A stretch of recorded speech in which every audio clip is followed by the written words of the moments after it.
Hello everyone, Val here with another video on what is the best meta for the map Lotus. What are the best agents to run on each role, and what are the most common team comps that you will run into?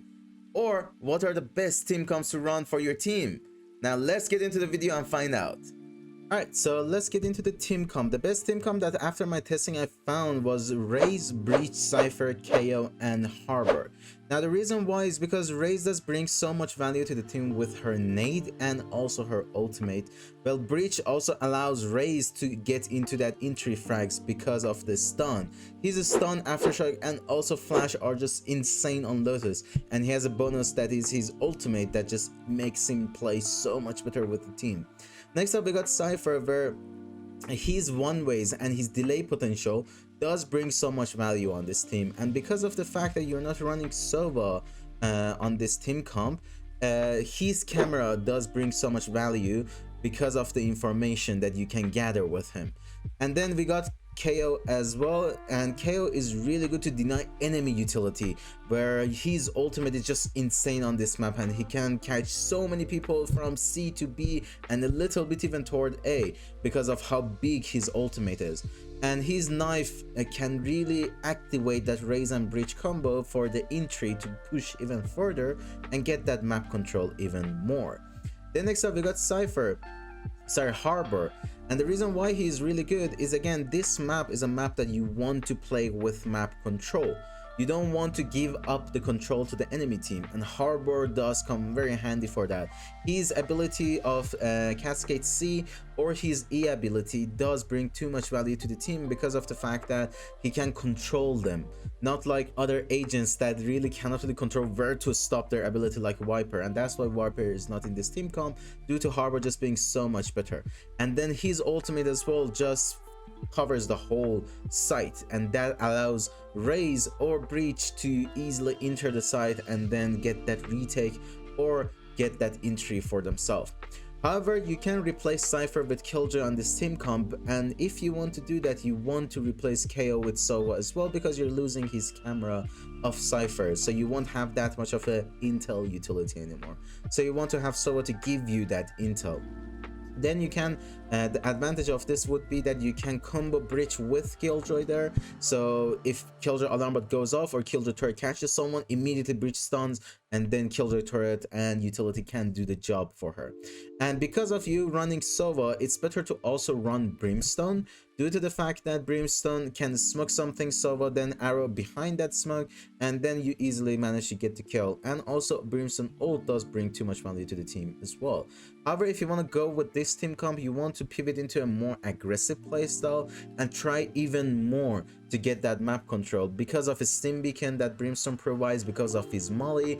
And as of defense, you want to play more of it holding the choke and try to get Raze into a safe position on that map cover. So for example, if you're playing on the map Lotus and you want to get A control, what you do, you put your Raze to push here with a Breach stun, for example. So let's have Breach stun from the barrier, let's say. So Breach stuns here, Raze goes here, or even without that, you can also have Brimstone Molly do the job for Raze, and then Breach plays something else. And then you see how small this B choke and C choke are that the other agents can easily hold with their utility, with a Molly, with Aftershock, with Killjoy stuff, with Sova shock darts. It just brings so much delay and added pressure to the enemy team. And then if you want to, however, pivot into a more aggression comp, we can also put Neon into the team as well. Basically the same team comp, however, instead of Raze, you will run Neon. And this brings the team into a much more aggression playstyle. You want to aggress most of the rounds, you want to aggress into defense, you want to aggress into attack, you want to combo the Breach and Neon to its best potential. Neon is only good on this map if you manage to combo her with Breach. If you don't, she's gonna come off short from Raze, because Raze nade can do her job alone, but Neon does require that Breach activation for her to become really good.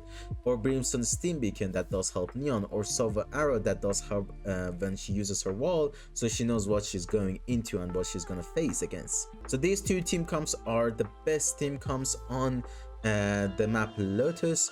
However, you can also replace a Neon or Raze with a Jett as well, if you feel like that you want to really go into a play style that you want to abuse the off angles the map has because of the Jett updraft, so she can use the Jett dash and updraft to go into the site more easily.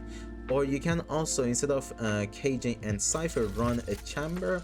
However, I don't recommend Sage at all. She's not really that good on this map, but Chamber with his, again, because of the off angle potential, because of the fact that his teleport is very useful on this map, and his trap are one of the best traps as well that I from what I found, that you will see in another video, the best setup for Chamber. You will see why he has so much value on the team as well. However, the only issue that he has is exactly like Neon, that he cannot get activated by himself.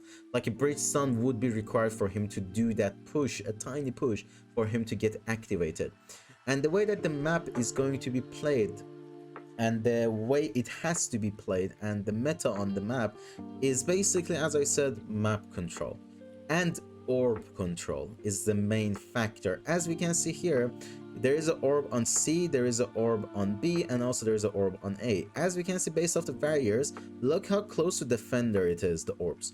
But even though it is more defender side orbs, it is also in the vision of attackers. So in the first half of the attack, you want to mainly play to deny that orb from defenders and get that control for yourself, and then pivot that into hitting the site with your team. So on Haven, it is the opposite. You want to really, you're not trying to deny the orb from the enemy, you're trying to deny the control of them. For example, mid control on Haven is very important, however there is no orb there. But in here, as we can see, there is an orb. That's why Harbor is really good, because of his cascade from the defender, can just do this and then boom, attackers are paused, they cannot do anything anymore. Or the same goes for Breach Stun. That's why he's very good. Breach doesn't stun like this, boom, defenders are gone, sorry, attackers are gone, and they cannot really do much anymore. So you really want to try to play for this orb control on the map Lotus, and then pivot that orb control into very strong ults. For example, as you can see, Killjoy ult does get all of the sites, just like that. Harbor ult does the same, gets all of the site, and then KO ult does the same. Look how big and juicy his ultimate just is. As you can see, ultimates have too much value, especially the controlling ultimates on the map Lotus. So that's pretty much it for this video today, and also the meta of the Lotus. If you have any question and why isn't your agent is not on this list, make sure to leave a comment below, and I make sure to answer you why that agent is not good, either in the comment or in another future video. So next video that is coming out is going to be the best setups for Chamber on this map, and then we will go into even further on why each agent is good, and I will show you the plays that you can make with them. So until the next video, goodbye and take care. Now get out of here and